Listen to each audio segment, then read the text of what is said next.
assembly lines gave birth to the economies of scale that enable the, is my microphone making annoying noises?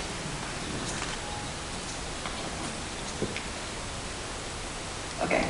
And so it gave birth to the economies of scale that we know from assembly line manufacturing. So here we have people working on the Model T assembly line. And this continued, but separately. Computation developed as more and more computers created more and more things. And manufacturing also gave us weapons of mass destruction. And these diverging paths didn't really come together for a long time, until 1952, when, as Neil said, the first computer was hooked up to the first milling machine at MIT. But unfortunately, since then, not a whole lot has changed. It's still exactly the same. We still have a computer that is hooked up to a milling machine, and the entire process is more or less the same. It's a historic artifact where the designer, the toolpath writer, and the machinist are all separate people, and information gets passed from one person to the next person to the next. However, it's no longer really relevant in this modern time. This is Mary Oxman. She is a professor at MIT, and she creates these beautiful structures of bio-inspired forms that she 3D prints herself. So she creates the 3D digital file, which then becomes a 3D object in physical space. And this is becoming more accessible to everyone as digital fabrication tools become cheaper. The Form 1 3D printer is available for under $3,000.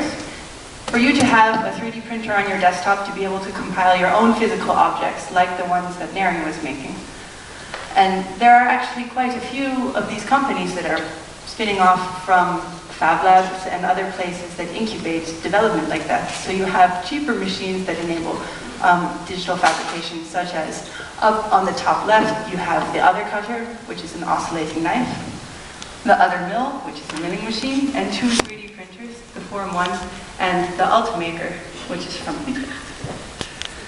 And so digital fabrication tools are getting a lot easier to make.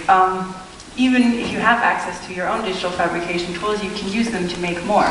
And when you make your own digital fabrication tools, perhaps you might want to make something that isn't necessarily the same as what's available on the market. Maybe you want to have a digital fabrication tool that's specifically for making circuit boards, like Jonathan has always wanted to make the circuit board specifically for his thumb boxes on his guitar.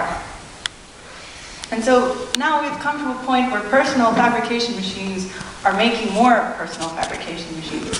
I think I would really like to stress the recursion in that sentence, where we no longer necessarily need the economies of scale that we had before that we're using to make digital fabrication tools. Now, we can make it ourselves on our own desktops. So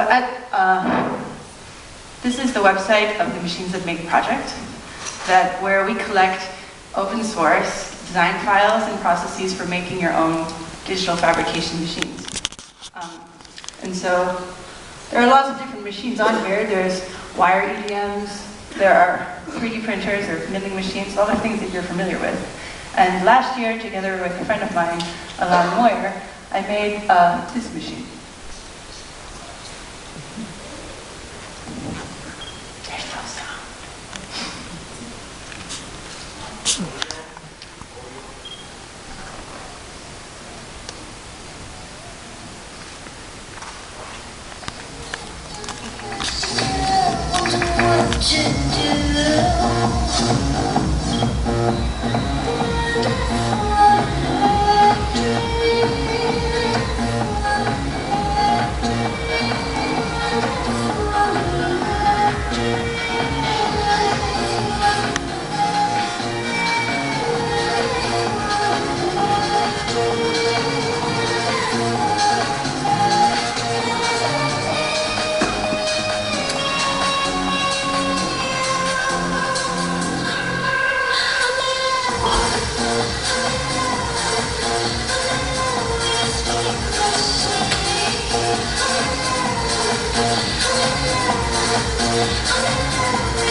I would like to say there is a revolution at hand, and I know we talk about revolutions all the time, it's like we're revolting the entire time, but the one that I would like to stress in this particular talk is that we really don't need the economies of scale and the armies of engineers and the factory cities where everyone is miserable anymore.